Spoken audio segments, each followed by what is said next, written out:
Hello there and welcome to Travels with Geordie. If this is your first visit, my name is Peter Knowles and I live on this classic wooden motor cruiser here in Victoria, British Columbia, along with the loving memory of my pup Geordie, all the while fixing it up for some pretty significant cruising someday soon. If that's the sort of thing you might find interesting, please consider sticking around and subscribing. I'd love to have you.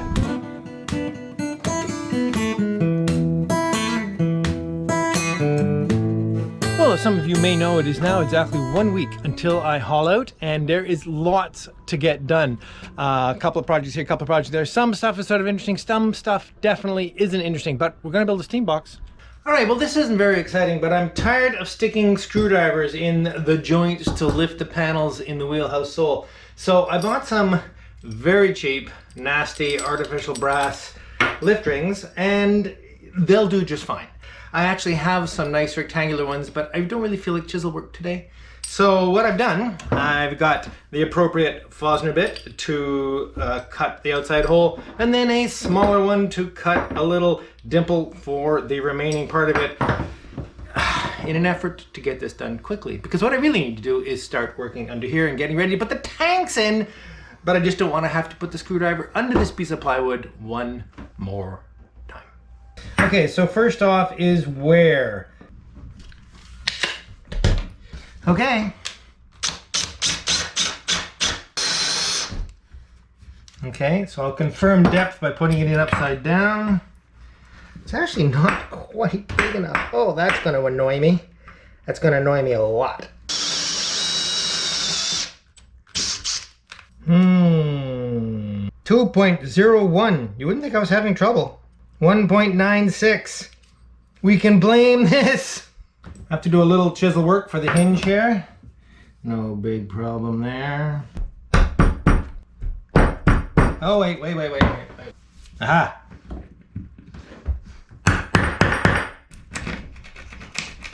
Chisel work in plywood, not extremely satisfying. You can see the edge of this is not brass colored anymore because it's the pot metal that this is cast out of, because I filed it down a little bit.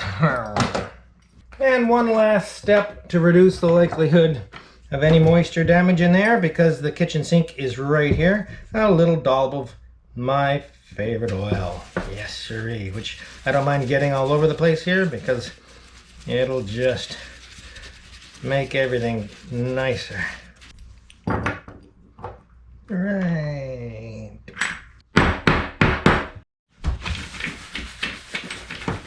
A quick shot with my favorite self-centering drill bit, and I'm off to the races. Very nice, and I can now lift this panel. Oh, there we go, and that's the 4 of them. I'm really pleased. Well, I'm as pleased as you can be installing rather junky hardware in the boat. All right, so let's get these tanks in. Use my nice new, super nice lift rings.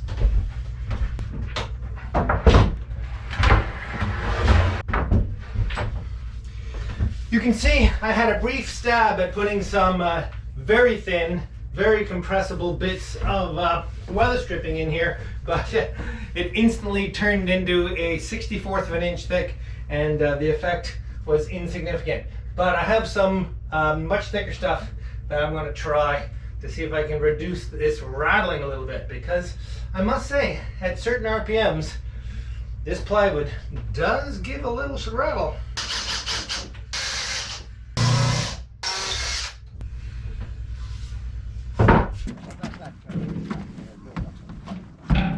It doesn't, it almost did, I think. Peter, that ain't gonna fit, man. No, it's not. Dang nabbit! I designed the tanks to go in the window. Go to your way. With the exception of... Go your way. I want to no. Oops! Okay. Are you able to go around there? Okay, excellent. Okay, so you good? Bit more. There you go. Watch your fingers now. How far down will it go? Yeah, perfect.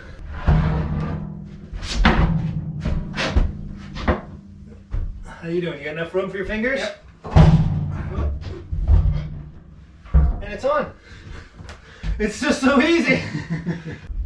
Yeah. Okay, now this is cool. How about that, folks? Beautiful, beautiful Beta Marine and beautiful, beautiful aluminum tanks. Just gorgeous. Oh, yes.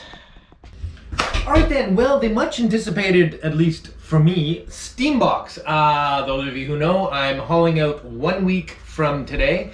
And during that haul out, I'm going to be resistering a lot of frames in this section of the boat with new steam bent white oak frames. Steam bent means I have to steam them. So I'm going to make a steam box out of these remaining dregs of styrofoam blue that I was making temporary. If you've seen that, you know what I'm talking about. Unfortunately, my little bundle of foam went on a little trip across the mud flats the other day because I inappropriately stored it on the roof on a windy day. So anyway, we're gonna see how this works. I have never made a steam box. I've never made a steam box out of foam. I just have this feeling that it's a good idea because it'll keep a lot of the heat in, and as long as it can handle the heat, and my math tells me it can, so we'll see how it goes.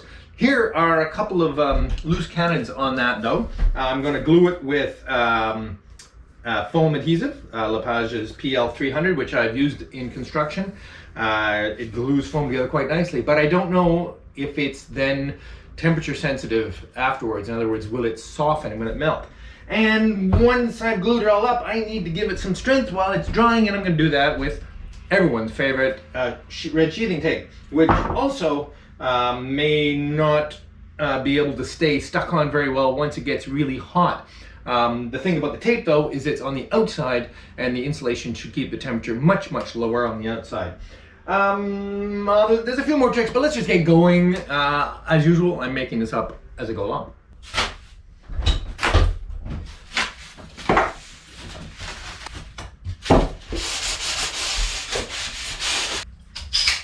Okay, so unless I am sorely mistaken, this should go relatively straightforward. I can't imagine what could really be a disaster. Basically, I'm gluing foam together on 4 sides, and I'm actually going to, heavens, screw it together as well, just for some way to make it secure while I put it together. Okay, so let's just get started here. Take a relatively clean edge and put that right against there. Now this is where it's going to get a little odd. I'm going to put it together with screws, as I said.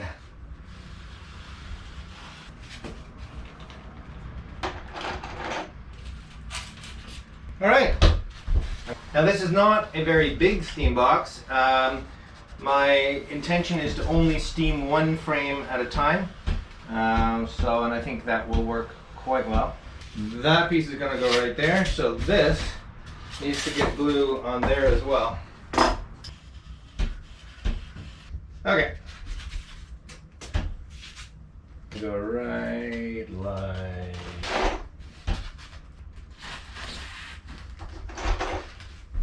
This is actually working out really well. Okay.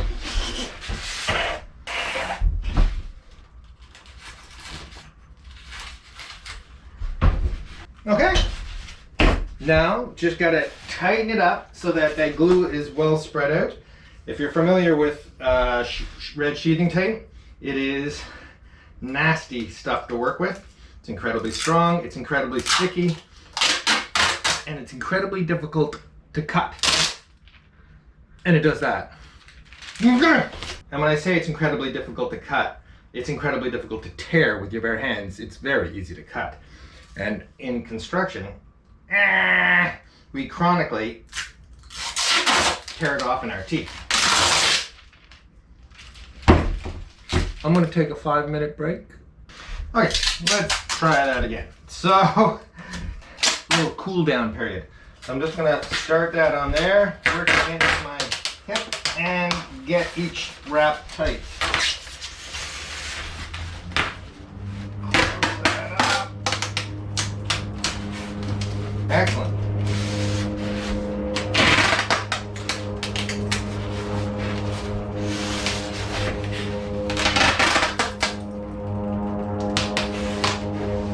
Again, normally I would have torn it with my teeth, but the older, wiser, looking after my body, Peter is not grinding up my dentine anymore. Okay, I'm gonna do a few more of these, and you carry on amongst yourselves.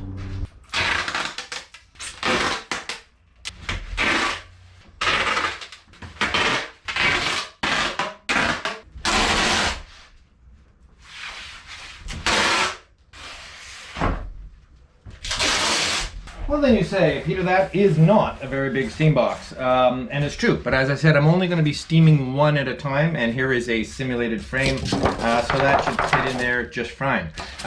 With the possible exception that right now it's sitting on the bottom, the floor, whatever you want to call the lower level. So I need to be able to raise it up off that ever so slightly so that steam can get all the way around the oak a little bit. And in keeping with doing this as cheaply and as crudely as possible, I have purchased $4 worth of cheap steel threaded rod, which I'm going to cut into sections and shoot them right through about there so that the oak can sit on that, and hopefully that'll solve that problem.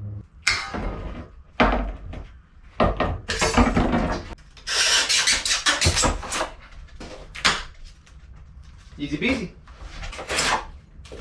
There we go.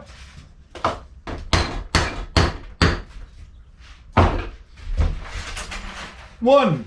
Oh. It's not very square.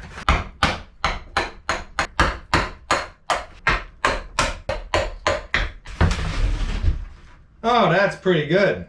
It's only the first one that's no good. All right, and on to actually making some steam. Some of you might remember my handy dandy wood steamer, which I believe is just a repurposed wallpaper steamer. But it seems to produce a heck of a lot of steam, pretty good. Comes with this hose. In fact, it comes with quite a bit more hose, which is neat because it's Siamese. In other words, or Siamese, or in other words, it's a hose within a hose, which means that it stays nice and hot. I'm going to put it in the bottom, and then what about vents? Steam in, at least condensate out, right? So probably 2 little drain holes in the bottom, one at each end, which will let the condensate back out, because in a way we don't want steam coming back out, do we? I have to think about that. I've thought about it long enough. If water comes out fine, if it's still steam and it has to get out, it'll come out the same holes. But I want the holes in the bottom because I don't want any really hot stuff getting out. So I just gotta make some holes. Excellent. This is actually a bit snug for this hose, but it means that it'll fit in nice and, oh, yeah. Okay, a couple of drain holes. Excellent. Haha! Okay, let's make some steam. All right then, filled the steamer up. We'll put the steamer hose on, up into the hole, which is right here, and plug it in. Now we wait. So while waiting, I'll explain the purpose of this test. Obviously, I'm not steaming anything. Really, this is a stress test to see if I can heat this box up for, let's say, an hour, or whatever I dare with water before I have to refill it, without it falling apart. That's what this is all about. Just as this is starting to simmer, I've had some sober second thought. The glue won't have cured yet. Now, it's urethane glue and it likes moisture. So I didn't think it was going to be a problem, but maybe it doesn't like moisture and a hell of a lot of steam, heat. So for a fair test, I think I should probably give it a chance to cure up a little bit. We've got lots of other stuff to do. Incidentally, another means of heating up stuff to bend it. All right then, so many of you have painfully watched me have 2 or 3 attempts already, whoops, to bend this ultra high molecular weight plastic to use as support pieces for the sistering of the new oak frames that are going in. This is not actually the new frame, this is simply a piece that sits in behind. Anyway, most of you know that already. Anyway, so you might have seen me most recently warm it up in the corrugated dryer vent tube, which worked very well using the heat from my heat gun. So that worked so well, I'm going to build a slightly heavier duty version of that with some slightly heavier, dutier pieces of galvanized and aluminum ductwork. So the way this is going to work, I'm going to use this as a base, put this cap basically on the base. That'll sit like that. I'll cut this section of duct in half, put half of it in this end, the other half in this end, and it'll effectively be that long, which is plenty long for the frames I have in mind. I'll cut a hole right there for the heat gun to sit and send its beautiful hot air up into this steam box of a sort, but it's not using steam, it's just using hot air. And I may, like we just did with the steam box, create some little ledges to support it, but because it's a square object in a round hole, it may be just fine. Anyway, I can easily test that because I have plenty of this stuff to play with, so let's get to it.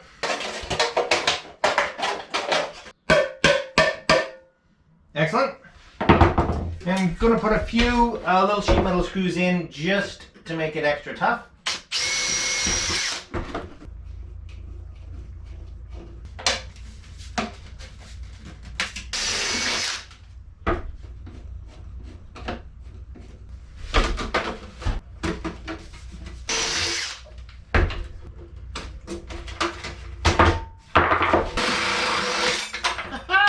And this basically just sits right there.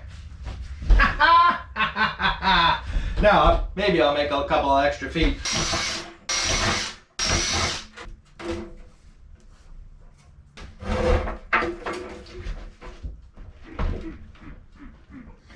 Okay.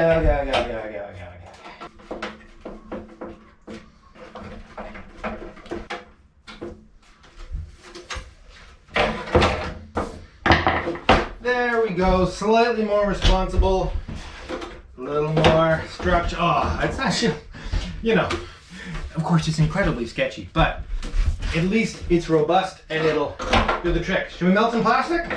This goes there, that goes in there, that goes on, and this goes in here. Okay, let's see what that looks like, and look what I have. These are perhaps not the best gloves for this, but they'll do the trick and they're useful for other things in my life. Okay. I feel positively professional all of a sudden.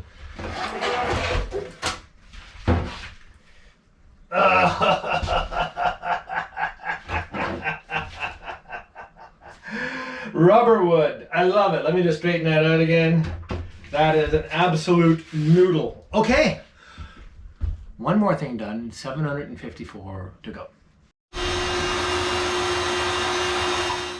Now, as I've promised you, I really need to give you a bit of a tour of this little sweet pre-war monk. Okay, so for a 28-foot, Lloyd just corrected me, boat, it has a significantly sizable cockpit, really quite nice, which Lloyd has filled with this lovely outdoor furniture, and I think that's gone really well. That's going to be gorgeous when you have some time for that, eh? Yes, finish this off. Really nice. Take us on a tour. Well, come on in.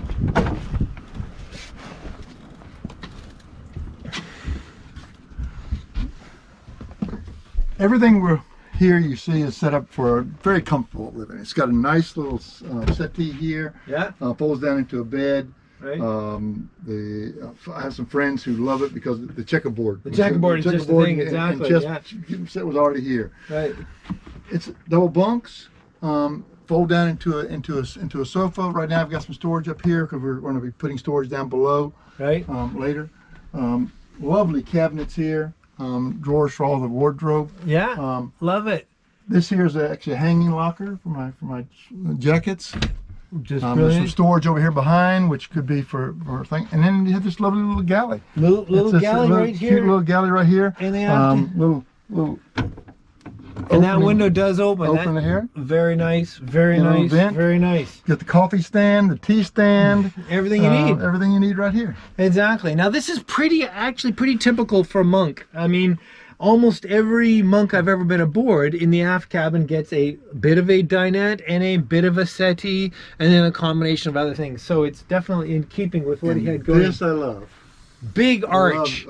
It's that pre-war arch on here, and put a little mahogany trim across the bottom here. Will just make it look beautiful. It'll be gorgeous, and all the V-joint original planking here. No plywood up there. No sir.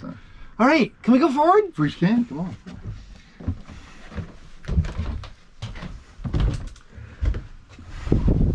So this is the helm. We're looking forward to putting a bench across here. Yeah. Maybe one day repower.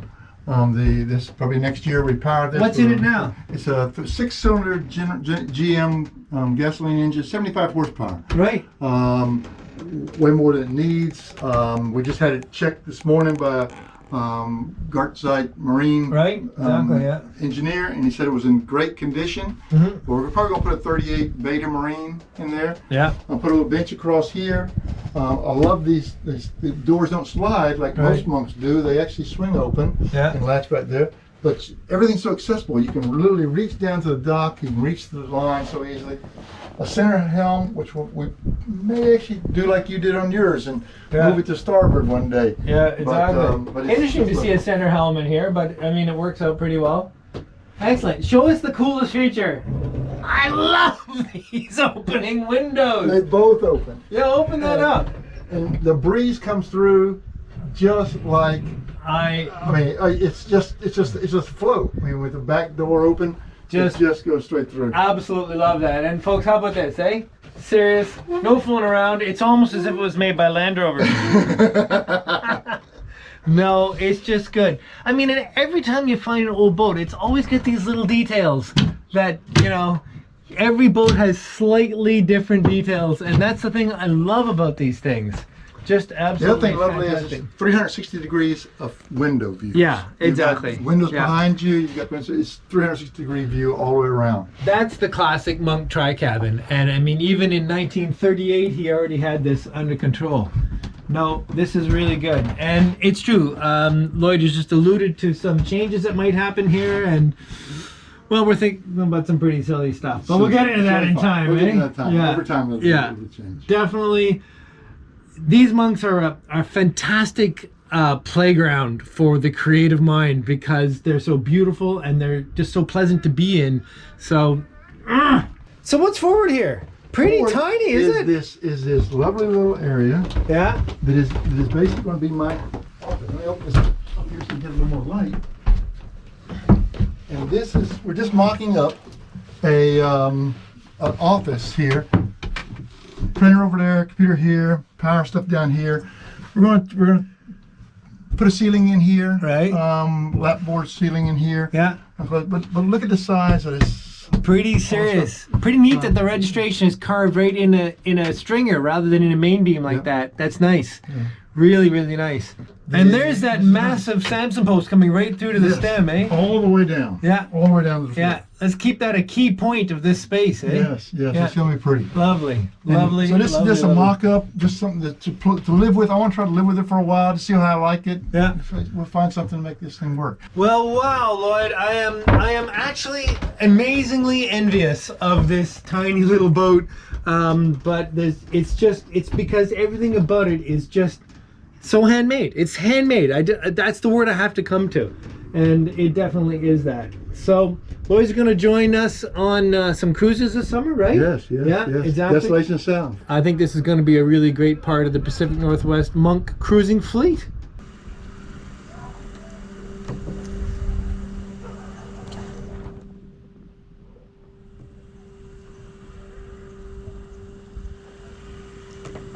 Well, hello there and welcome to the Travels with Geordie Beer of the Week, live from the Travels with Geordie studio, otherwise known as the Upper Deck. The beer. I forgot the beer. Okay. Also from a local brewery here, Moon Underwater, this is the Tranquility California IPA. And if you notice, it's got a Volkswagen bus on the front. Well, this was actually a gift from my friend and neighbor, Marcus, just at the other end of the marina down there. And it also came with a small present, which I'm going to open now. I haven't actually felt it too well, so I'm not quite sure, but I kind of suspect what this might be in here. Yes, indeed. Look at that beautiful split window. I think this is from one of those movies, but that is an adorable little split window van. Thanks ever so much, Marcus. That's great. All right, well, let's get to the beer now. This gets crazier and crazier. Will you look at this? My friend Lloyd down the dock said, you know, it's about time you start drinking out of proper glasses. So he got me this beer glass kit. And well, IPA isn't really a traditional beer glass. None of these, I mean, there's a great big thing on the back here. It tells me which glass I'm supposed to use for which beer. Well, this is an IPA. So this here is called the Pub Craft glass, but that's not the one I'm using.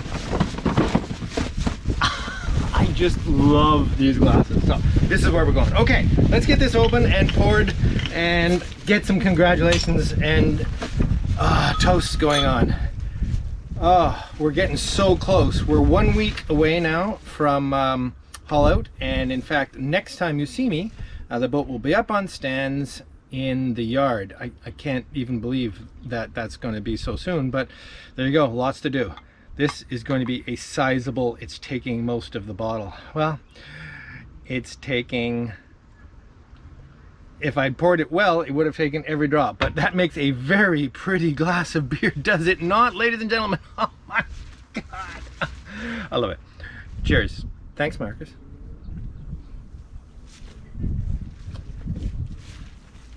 And for the glass, thanks, Lloyd.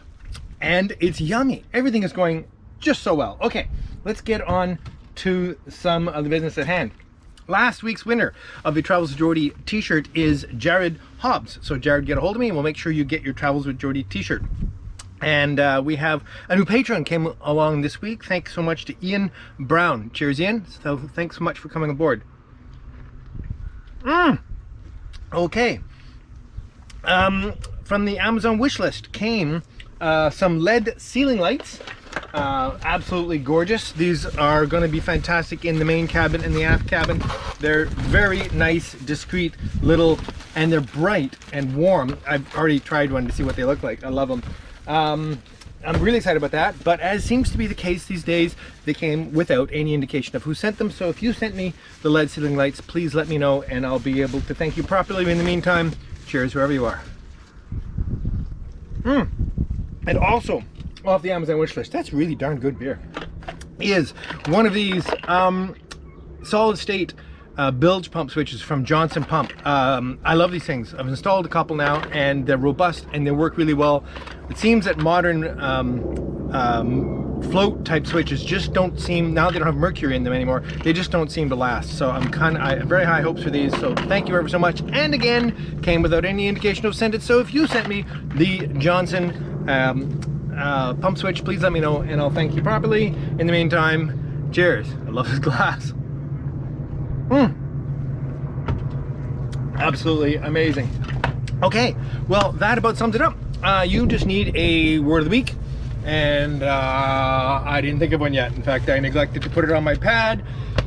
Things are happening pretty quick around here. It's pretty soon. If you'd like to win a Travels with Geordie t-shirt, use the word soon in a comment down below, and I'll pick it random over the next week or so of comments. And if I pick you, you'll win a Travels with Geordie t-shirt. See you next week when we're in the yard.